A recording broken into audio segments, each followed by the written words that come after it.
தாத்தா கூப்பிட்டு பேசிகிட்டு இருக்காரு. சித்து செல்லம்மா 2 பேருமே கண்டிப்பாக போய்ட்டு எல்லாருக்கும் பத்திரிக்கை கொடுங்க. அந்த மேகா அந்த கல்யாணம் நடக்கக்கூடாதுன்றதுக்காக தான் இவ்வளோ பிளான் பண்ணிட்டு இருக்கா. நீங்கள் அதுக்கேற்ற மாதிரி நடந்தால் எப்படி? கண்டிப்பாக அந்த கல்யாணம் நடக்கணும். மேகா கெட்டவனு எல்லாருக்குமே தெரியும். நீங்கள் போய்ட்டு பத்திரிக்கை கொடுங்க அப்படின்னு சொல்லிட்டு தாத்தா சொல்கிறாரு. சரி தாத்தா, நாங்கள் போய் கொடுக்குறோம் அப்படின்னு சொல்லிட்டு சித்து செல்லம்மா எல்லாரையும் போய்ட்டு கூப்பிடுறாங்க. எங்களுக்கு கல்யாணம் அப்படின்னு சொல்லிட்டு. கண்டிப்பாக வந்துடுறோம் அப்படின்னு சொல்லிட்டு இருக்காங்க. சரின்னு சொல்லிட்டு மீதி பத்திரிக்கை அப்படியே கோயிலுக்கு எடுத்துகிட்டு போகலாம், எடுத்துகிட்டு போய் சாமி கிட்ட வச்சுட்டு வரலான்னு சொல்லிட்டு போகிறாங்க.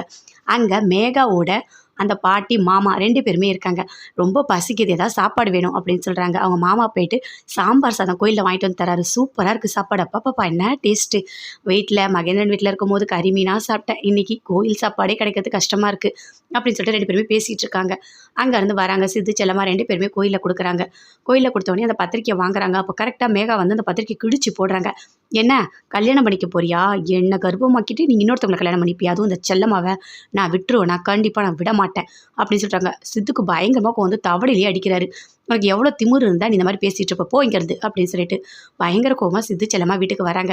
மேகாவுக்கு கோவம் அதிகமாக வருது. என்னையும் அடிச்சுட்டேன், உனக்கு என்ன பண்ணுறேன் பாரு அப்படின்னு போலீஸ் ஸ்டேஷன் போகிறாங்க. போயிட்டு சொல்கிறாங்க, இங்கே பாருங்கள், நான் கம்ப்ளைண்ட் கொடுத்துருக்கேன் சித்து மேலே, ஆனால் நீங்கள் எந்த ஆக்ஷனும் எடுக்கலை. அவன் எல்லாருக்கும் போய் பத்திரிக்கை கொடுத்து அவனை கல்யாணம் பண்ணிக்கிறதுக்காக பண்ணிகிட்ருக்கான் அப்படின்னு சொல்கிறாங்க. இங்கே பாருங்கள், பெரிய இடத்துலலாம் நீங்கள் வந்து கம்ப்ளைண்ட் கொடுத்தீங்கன்னா உடனே எல்லாம் எடுத்துக்க முடியாது. அதுக்கு சாட்சிலாம் வேணும். உங்களுக்கு குழந்தை பிறக்கட்டும், உங்கள் டிஎன்ஏலாம் செக் பண்ணிவிட்டு அதுக்கப்புறம் நாங்கள் வந்து பண்ணுறோம் அப்படின்னு சொல்லிட்டு போலீஸ் ஸ்டேஷனில் சொல்கிறாங்க.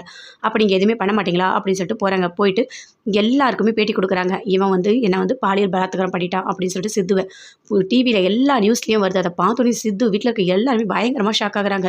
என்ன பண்ணி வச்சிருக்கா இந்த மேகா அப்படின்னு சொல்லிட்டு. இனிமேல் அந்த மேகாவை நான் உயிரோட விடவே மாட்டேன், அவள் என் கையில் தான் சாவு போகிறா அப்படின்னு சொல்லிட்டு சித்து அங்கேருந்து வேகமாக போகிறாரு.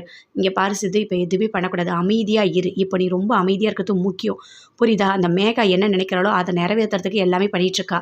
பொறுமையாக இரு, கண்டிப்பாக அந்த கல்யாணம் நடக்கும், சரியா அப்படின்னு சொல்லிட்டு தாத்தா சொல்கிறாரு. சித்து பயங்கரமாக டென்ஷனாக அமைதியாக உட்காந்துட்ருக்காரு. செல்லம்மா வராங்க.